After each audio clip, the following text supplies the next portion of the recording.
Have you ever watched your favorite childhood show, let's say Tom and Jerry, chasing around the house, and you think to yourself, I can do that, I can animate that? Well, today we're going to show you how to animate a walking cycle using Adobe Animate and Adobe Illustrator. So first things first, we needed a character.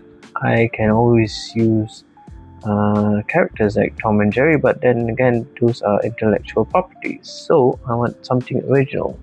So as you can see, I went ahead to go on Pinterest to find some references, and in this case I wanted to find a character that resembles a dynamite, and there's a plenty of intellectual properties of dynamite here, but I just want a regular standard stick dynamite as a character.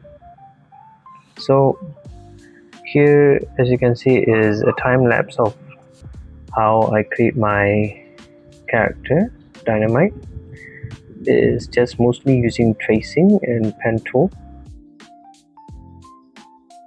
To create those bold lines around the character, I use offset path.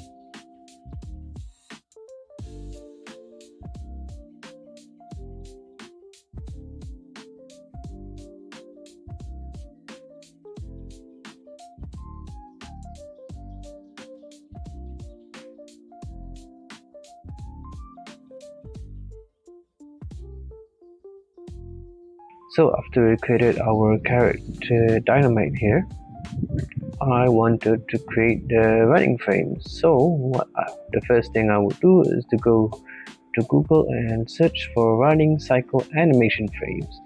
Here you can see there's many options to choose from, but for me, I already found a perfect one to follow as a reference. So head back to Adobe Animate. I'll move my character right to the side,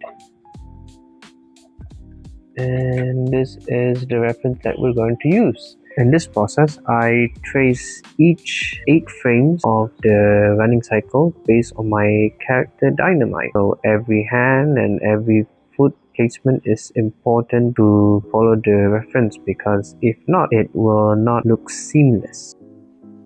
After I've done tracing each 8 frames, I would have to export each 8 frames into separate PNG images so that I can transfer it into Adobe Animate.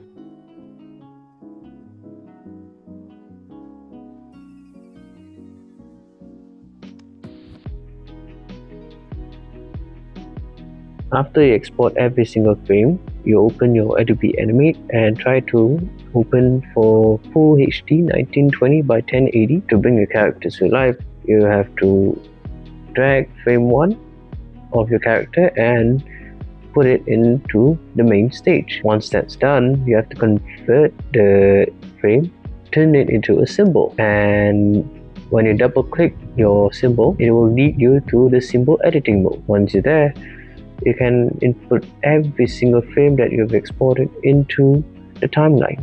To make the background look more realistic, I looked up on looping backgrounds on FreePic, and I converted into a symbol. By duplicating the images side by side, it makes it looping. By clicking on the image and changing it into Create Classic Tween, it makes a seamless looping background.